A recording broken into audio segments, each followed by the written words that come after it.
Mesdames et messieurs, bonjour, bienvenue si vous nous rejoignez dans ce deuxième numéro du Grand Dossier sur Afro Info 10 à 43 et à la une de cette édition de combat vient de répondre entre les terroristes M23 RDF et les forces armées de la République démocratique du Congo aux côtés des jeunes résistants Wazalendo. C'est à Kibumba, c'est dans le territoire de Nyiragongo, à environ une dizaine de kilomètres de la ville touristique de Goma.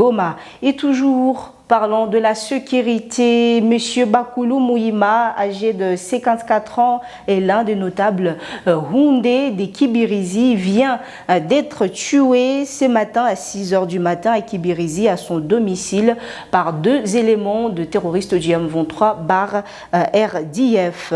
En croire selon une source crédible de Breaking News, l'infortuné aurait refusé de sensibiliser les jeunes Houndé à adhérer dans le mouvement terroriste M23.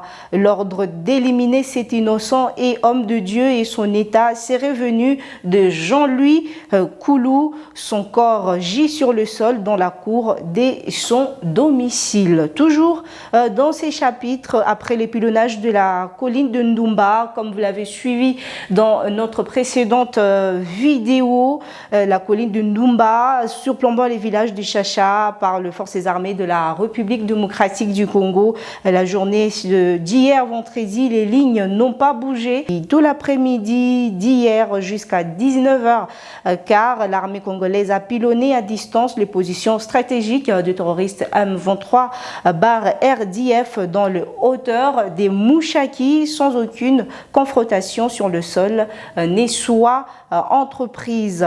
Et les combats qui ont duré quelques instants dans les collines surplombant la petite cité Bihambwe se sont intensifiés l'après-midi. La cité des Bihambwe est restée toujours sous contrôle de jeunes résistants patriotes.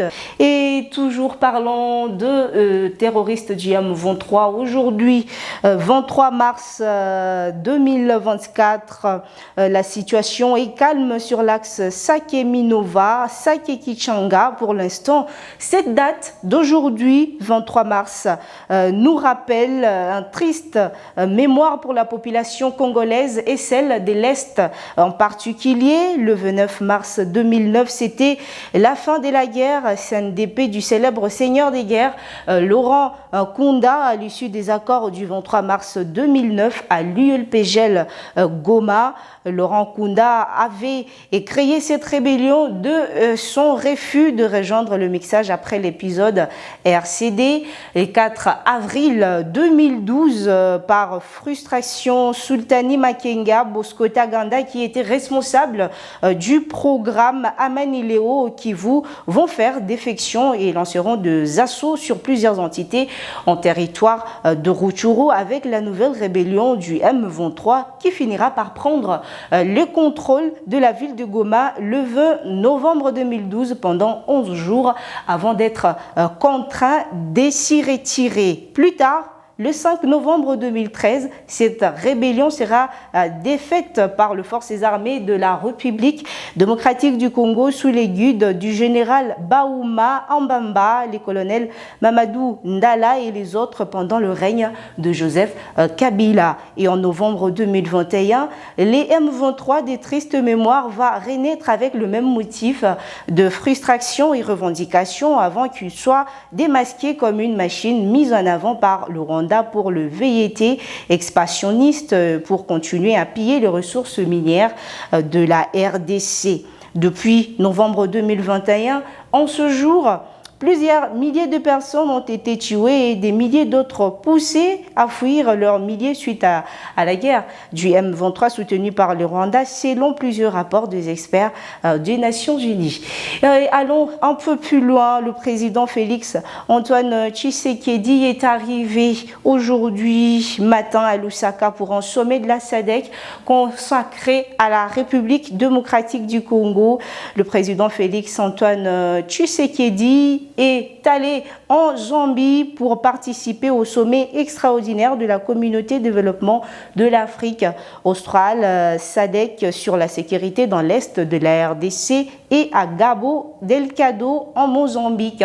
Une dizaine de chefs d'État représentés des troïkas de l'organe, à savoir la Zambie, la Tanzanie, la Namibie, la troïka de la SADC composée de l'Angola, du Zimbabwe et de la RDC, ainsi que le pays contributeur du personnel à la mission de la SADC au Mozambique et en RDC prennent part à cette rencontre. Le participant seront informés de progrès de ces missions de la SADC déployées pour fournir un appui au gouvernement de la RDC et du Mozambique en vue de restaurer la paix, la sécurité, la stabilité et d'ouvrir la voie d'un développement durable au sein de la sous-région.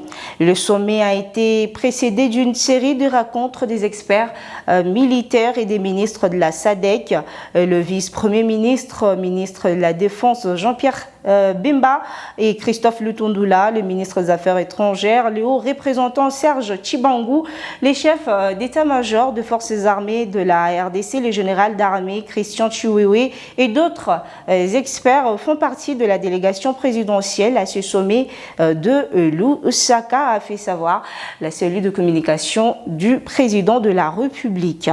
Et les délégations conduites par Christophe Lutundula, le vice-premier ministre, ministre des Affaires étrangères de la RDC, et Vincent Biruta, ministre des Affaires étrangères et de la coopération internationale du Rwanda, se sont aussi retrouvés le jeudi dernier à Luanda autour du facilitateur d'Angola, représenté par une délégation conduite par le ministre des Affaires étrangères, Tété Antonio, conformément à sa mission de médiateur désignée par l'Union africaine en vue d'organiser une rencontre directe entre Félix Antoine Tshisekedi et Paul Kagame du Rwanda.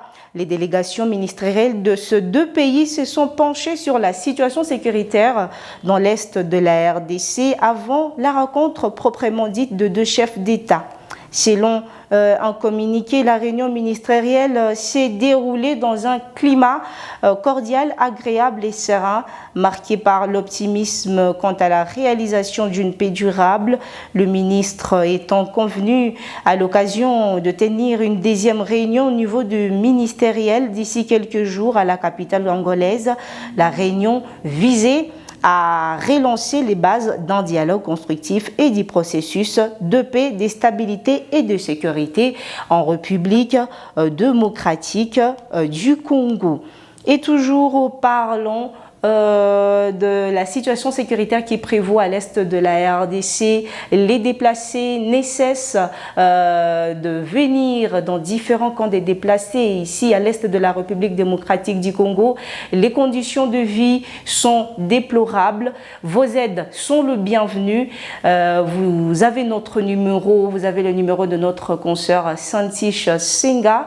D'ici là, portez-vous bien. N'oubliez pas de liker la vidéo pour la sécuriser et abonnez-vous si vous êtes nouveau ou nouvelle à la chaîne. D'ici là, portez-vous bien. Vous avez votre numéro, le numéro de Santish Singa, ça passe.